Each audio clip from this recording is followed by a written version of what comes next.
नमस्कार सभी पेंशन धारकों का एक बार फिर से स्वागत करते हैं हमारे इस YouTube चैनल पर। दोस्तों इस वक्त के आप सभी के लिए बड़ी खबरें निकल कर सामने आई है।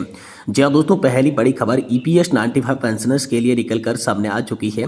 EPS 95 पेंशनर्स के लिए कर्मचारी भविष्य निधि संगठन ने जारी किया सर्कुलर, मिलेगा मुआवजा। तो दोस्तों आखिरकार EPFO की ओर से पेंशन धारकों के लिए कैसा सर्कुलर जारी किया गया है और इसके तहत आप सभी को क्या मुआवजा देखने को मिलेगा, इसके बारे में दोस्तों आज की इस वीडियो के अंदर बात करेंगे। वहीं दोस्तों आप सभी पेंशन भोगियों की पेंशन को लेकर आखिरकार सरकार ने बड़ा अपडेट जारी किया है, तो इसके बारे में भी आज की इस वीडियो के अंदर बात की जाएगी।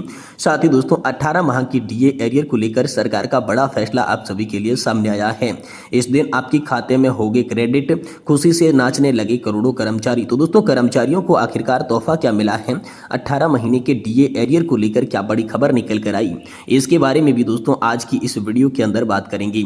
वहीं दोस्तों आप सभी के लिए दो हाई कोर्ट्स की बड़ी फैसले निकलकर सामने आ चुके हैं। पहला बॉम्बे हाई कोर्ट का बड़ा फैसला निकलकर सामने आया है, जिसमें EPS अंशदान के लिए प्रतिधारणा मूल वेतन का हिस्सा है, इसको लेकर दोस्तों बड़ा अपडेट आया है। और वहीं बात करेंगे दूसरे बड़े अपडेट की, तो पहली पत्नी पेंशन पाने की हकदार, इलाहाबाद हाई कोर्ट का अहम फैसला, AMU कुलपति को जारी कर दिए हैं इसके आदेश। तो आखिरकार इलाहाबाद हाई कोर्ट ने कैसा फैसला दिया और बॉम्बे हाई कोर्ट ने क्या फैसला दिया, इन दोनों फैसलों के बारे में भी विस्तार से दोस्तों आज की इस वीडियो के अंदर जानकारी को जानेंगे। इसलिए हम सभी से निवेदन करते हैं कि दोस्तों आज की इस वीडियो को आप लास्ट तक देखिएगा और साथ ही हमारे चैनल पर नए हैं तो चैनल को भी सब्सक्राइब जरूर कर दीजिएगा। तो चलिए दोस्तों बिना किसी देरी के आज की इस वीडियो के अंदर पेंशन धारकों से जुड़ी तमाम बड़ी खबरों को सही सटीक और तथ्यों पर आधारित जान लेते हैं। जी हाँ दोस्तों, पहली बड़ी खबर की बात करें तो कर्मचारी भविष्य निधि संगठन की ओर से बड़ी खबर आई है। EPS 95 पेंशनर्स के लिए EPFO ने जारी किया सर्कुलर, मिलेगा उनको मुआवजा। जी हाँ दोस्तों, कर्मचारी भविष्य निधि संगठन ने कर्मचारी पेंशन योजना के पेंशन भोगियों के लिए महत्वपूर्ण घोषणा की है। अब पेंशन धारकों को महीने के अंतिम कार्य दिवस पर पेंशन मिलनी सुनिश्चित की गई है और अगर पेंशन समय पर खाते में जमा नहीं होती है तो पेंशन भोगियों को मुआवजा मिलेगा। इस नए नियम के तहत पेंशन धारकों को सैलरी की तरह हर महीने के आखिरी तारीख को पेंशन मिलेगी। तो चलिए जानते हैं इसके बारे में अधिक जानकारी को विस्तार से। तो दोस्तों सर्कुलर में क्या दिशा निर्देश दिए गए हैं, इसको लेकर बात करें तो कर्मचारी भविष्य निधि संगठन ने जारी किए सर्कुलर में स्पष्ट कर दिया है कि पेंशन वितरण के लिए पेंशन राशि अंतिम कार्य दिवस से पहले पेंशन भोगियों के खाते में जमा हो जानी चाहिए।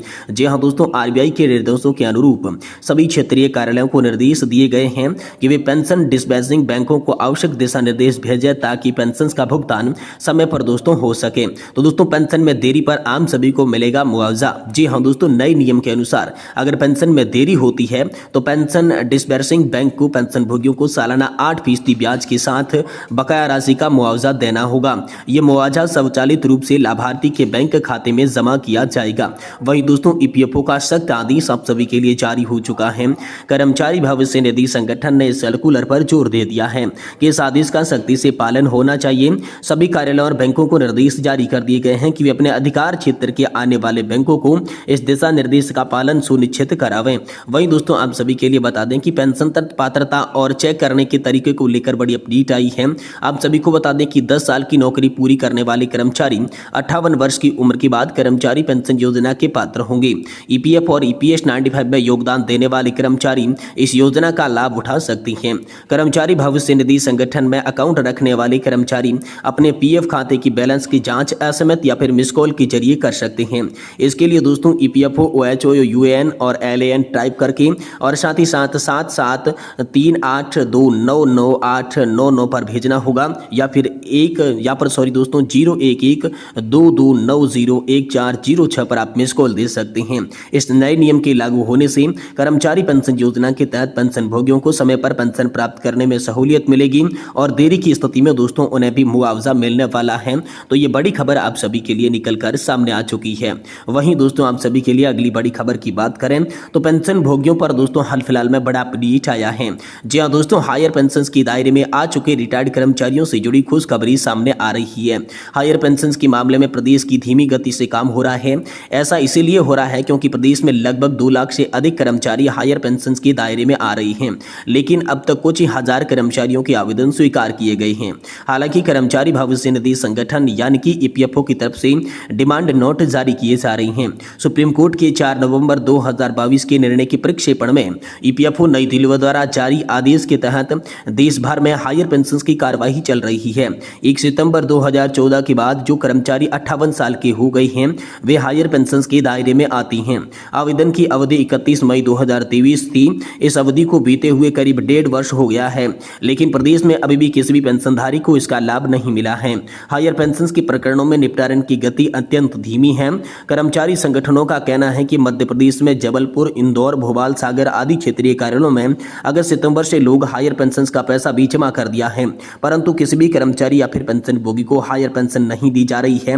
पात्र कर्मचारियों में काफी असंतोष है और इसी को लेकर यहाँ पर जो है आज की तारीख के अंदर नई दिल्ली केंद्रीय यहाँ पर जो है केंद्रीय भविष्य निधि संगठन यानी कि ईपीएफओ आयुक्त के सामने प्रतिनिधि मंडल की भेंट होने जा रही है और इसी के तहत आप सभी के लिए बड़ा अपडेट दोस्तों हाल फिलहाल में निकल कर सामने आ चुका है। वहीं दोस्तों 18 महीने के डीए एरियर को लेकर सरकार का बड़ा फैसला सामने आया है।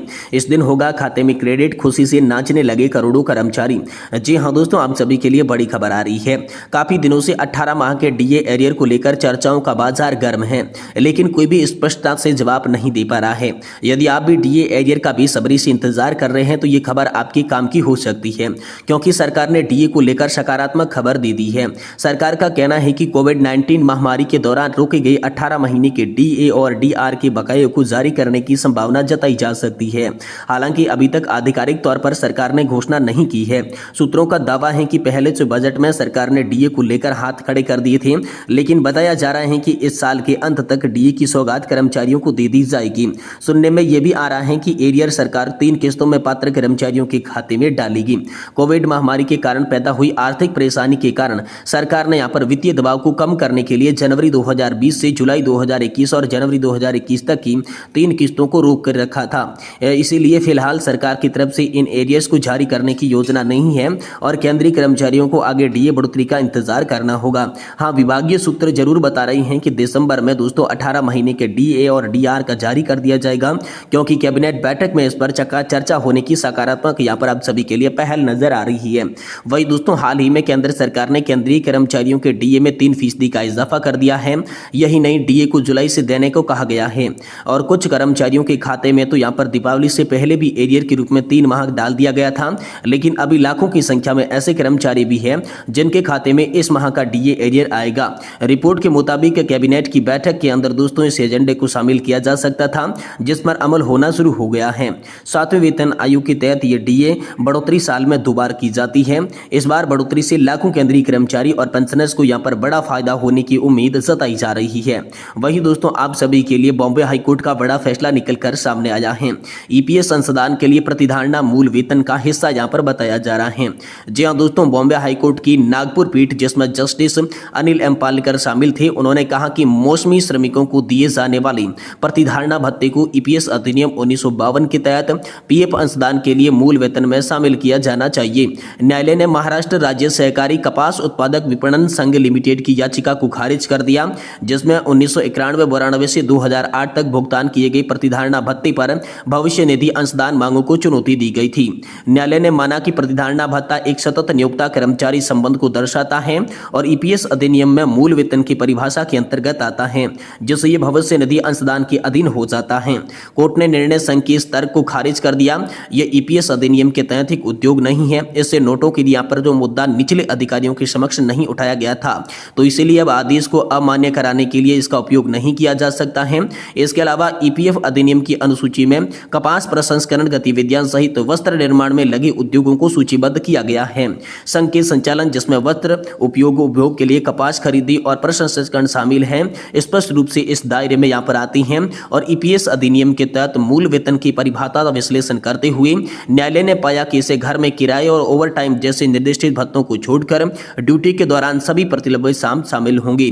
हालांकि प्रतिधारणा भत्ता को बाहर नहीं रखा गया है। न्यायालय ने पुष्टि की है कि अधिकारियों को यह निर्धारित समय में कानून को सही ढंग से लागू किए और संघ की प्रतिधारणा भत्ते पर ईपीएफ योगदान में यहाँ पर जो है शामिल करने के लिए बाध्य होगा। अंत में न्यायालय ने इस बात पर जोर दिया कि प्रतिधारणा भत्ता एक सतत औसत नियोक्ता कर्मचारी संघ को दर्शाता है। यहाँ तक कि ऑफ सीजन में भी इस भत्ते के भुगतान को संघ का ये इशारा प्रदर्शित किया है। कर्मचारियों की सेवा अगले सत्र के लिए बनी रहेगी, जिससे ईपीएस अधिनियम के तहत निरंतर रोजगार स्थापित होता रहेगा। इसी प्रकार न्यायालय ने याचिका को खारिज कर दिया और प्रतिधारणा भत्ते का पीएफ अंशदान की आवश्यकता वाले आदेश को बरकरार रखते हुए अब सभी के लिए बड़ा ऐलान कर दिया है। तो ये बड़ी खबर दोस्तों हाल फिलहाल में अब सभी पेंशन धारकों के लिए निकल कर सामने आ चुकी है।